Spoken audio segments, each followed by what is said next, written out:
पराजय का निर्णय तो युद्ध के अंतिम दिन होगा हस्तिनापुर युवराज। नियम तो केवल युद्ध का मार्गदर्शन करते हैं। अंत में कौन कितनी सीमा में रहता है और किसे सीमा तोड़ने का दंड मिलेगा, ये तो समय ही बताएगा। उचित है वासुद, परंतु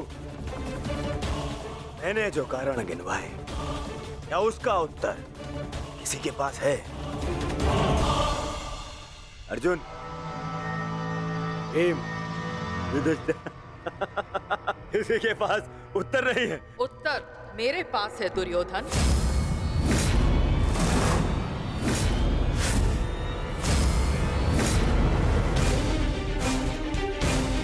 मैं नया जन्म लेके आऊंगी भीष्म, तुमसे प्रतिशोध पूर्ण करने। देवी अंबा, प्रतीत होता है गांधारी नंदन युद्ध को भी युद्ध समझ बैठे हैं। युद्ध के पासे भले ही किसी एक के संकेत पे पड़ते हो, परंतु युद्ध के पासे कभी भी पलट सकते हैं। उत्तम विचार द्रुपद नंदिनी, परंतु एक बात समझ में नहीं आई। आप यहाँ क्या कर रही हैं? यहाँ युद्ध के नियम बन रहे हैं, आभूषण नहीं। मेरे आभूषण मेरे अस्त्र है गांधार नरेश। रहा आपके प्रश्नों का उत्तर कुमार दुर्योधन, तो मैं आपको बता दूं कि पांडव पक्ष में आपके हर योद्धा की काट है। तुम्हारे कवच कुंडलधारी मित्र कर्ण का उत्तर है द्रोण शिष्य पशुपतास्त्र धारी कौन्तेय अर्जुन। आपकी अगली सुरक्षा पंक्ति आचार्य द्रोण। तो कदाचित आप भूल रहे हो तो मैं आपको स्मरण करा दूं कि मेरे भाई धृष्टद्युम्न का जन्म द्रोण का वध करने के लिए हुआ है। रही बात आपके प्रिय मामाश्री की, नारायणी सेना की, तो मैं आपको बता दूं स्वयं नारायण पांडवों के मार्गदर्शक है। और शेष रहे आपके कुशल अनुभवी सेनापति गंगा पुत्र भीष्म, तो उन्हें मुक्त करने के लिए मैं स्वयं आप सबके सामने खड़ी हूं।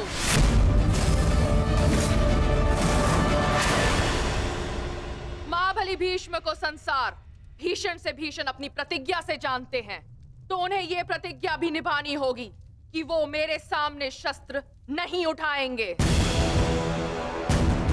तो कौरव दल स्वागत कीजिए पांडव पक्ष के सेनापति वीरांगना शिखंडिनी का। अद्भुत पांचाल कुमारी, अद्भुत। परंतु यह समय युद्ध की ललकार देने का नहीं है। यहाँ हम युद्ध के नियम निर्धारित करने के लिए बैठे हुए हैं, इसीलिए आप अपना स्थान ग्रहण करें। तो अब बिना किसी विलंब के युद्ध के नियम निर्धारित करने के लिए चर्चा की जाए। जैसे कि कुरुकुल की रीति रही है कि सदैव सबको समान अवसर दिया जाए, इसीलिए युद्ध के नियम निर्धारित करने के लिए भी हम कौरवों की तरफ से सभी उपस्थित महायोद्धाओं को नियमों का सुझाव देने का समान अवसर दिया जाएगा।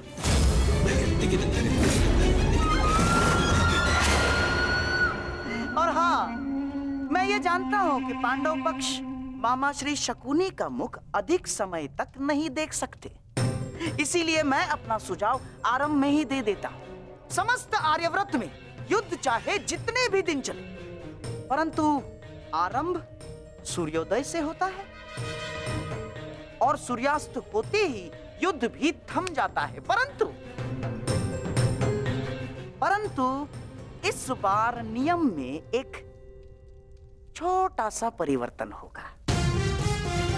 सूर्यास्त के पश्चात भी युद्ध पर विराम नहीं लगेगा,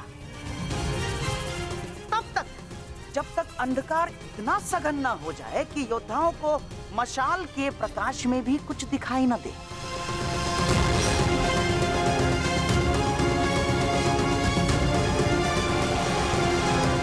स्वीकार है, परंतु स्मरण रहे मामाश्री, यह नियम सब पर प्रभावी होगा। जब तक अंधकार में मैं देखने में असक्षम ना हो जाऊं, मैं प्रहार करता रहूंगा। और स्मरण तो आपको है ही कि अंधकार में भी अर्जुन अपने लक्ष्य से कभी नहीं चूकता। मेरा भी एक सुझाव है। युद्ध में घायल या लड़ने में असमर्थ या निरस्त्र हुए योद्धा पर विपक्षी प्रहार नहीं करेगा। अति उत्तम मित्र, हमें स्वीकार है। अद्भुत अंगराज, आपका न्याय दर्शन तो सराहनीय है। हमें आपका ये नियम स्वीकार है। समान पद वाले योद्धा समान पद के योद्धाओं से द्वंद्व करेंगे। रथी रथी से द्वंद्व करेंगे, महारथी महारथी से द्वंद्व करेंगे, अश्वरोही से अश्वरोही द्वंद्व करेंगे और गजरोही से गजरोही द्वंद्व करेंगे। एक योद्धा केवल एक योद्धा से युद्ध करेगा। गुट बनाकर कोई भी किसी एक पर आक्रमण नहीं करेगा। किसी के पीठ पीछे कोई प्रहार नहीं करेगा।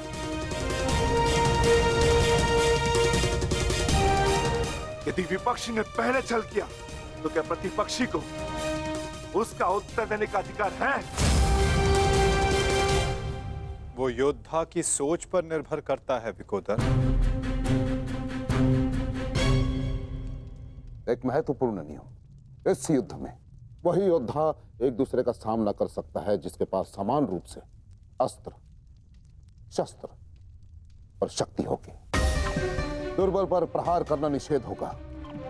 और इस युद्ध में गदाधारी गदा युद्ध के नियम से और धनुर्धर धनुर्शस्त्र के युद्ध से युद्ध करेंगे।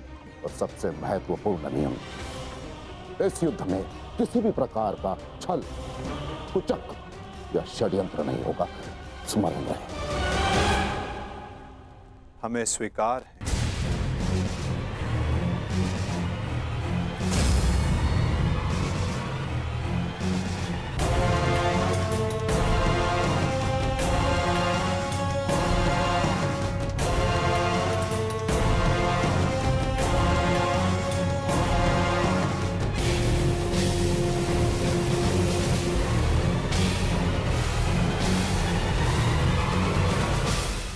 युद्ध के सारे नियम निर्धारित हो चुके हैं, परंतु अभी भी पांडव पक्ष से मुझे एक छोटी सी समस्या है।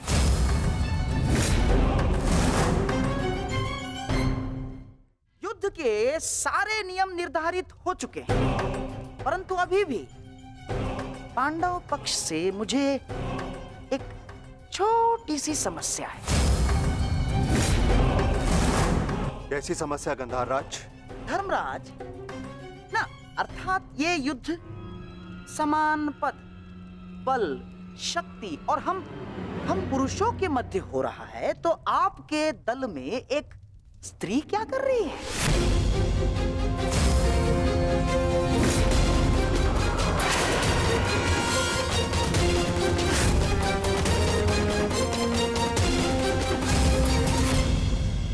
ना, पुरुषों के युद्ध में एक स्त्री का भाग लेना युद्ध के नियमों के विपरीत है धर्मराज। ये नियम आप जैसे द्रुत पुरुषों ने बनाए हैं, जो स्त्री को तुच्छ मानते हैं, केवल वस्तु मानते हैं। शिव शिव शिव शिव शिव शिव शिव शिव, ये क्या कह रही हैं आप? ये नियम तो स्वयं महादेव ने बनाए हैं। महादेव, आपको स्मरण है ना, जब देवी पार्वती ने असुरों का नाश करने के लिए माता काली का रूप धारण किया था, तो स्वयं महादेव ने भी उन्हें रोकने के लिए अपने बल का प्रयोग नहीं किया ना, अपितु वो स्वयं माता काली के समक्ष नतमस्तक हो गए। जब स्वयं ईश्वर इस नियम का पालन कर सकते हैं, तो हम तो केवल साधारण मनुष्य हैं। कोई भी पुरुष योद्धा एक स्त्री पर आक्रमण नहीं करेगा। यही युद्ध के आधारभूत नियमों में से एक है। और यदि ऐसे में यानी एक स्त्री को पांडव दल का सेनापति पद दिया जाता है तो कौरव, बेचारे कौरव तो बिना युद्ध लड़े ही हार जाएंगे। क्या ये अधर्म नहीं है? बताइए। अपने सेनापति के प्राण बचाने के लिए और कोई मार्ग नहीं सूझा आप लोगों को? योद्धा सिर्फ योद्धा होता है, स्त्री या पुरुष नहीं। स्मरण है माँ पार्वती, जिन्होंने काली का रूप धारण करके कितने असुरों का वध किया था। हम असुर नहीं है, हम साधारण मनुष्य हैं, मनुष्य, सभ्य मनुष्य। और सभ्य मनुष्य नियमों का पालन करता है। आप सेनापति पद छोड़ दे, यही धर्म है। क्यों धर्मराज?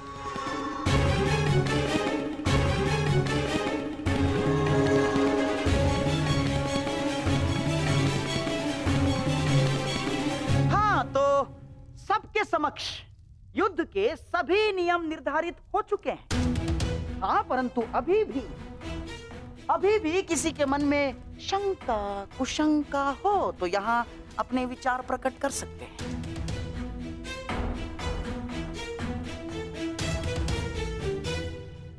नहीं गांधार राज, इस सभा में बनाए सभी नियम और उपनियम हमें स्वीकार।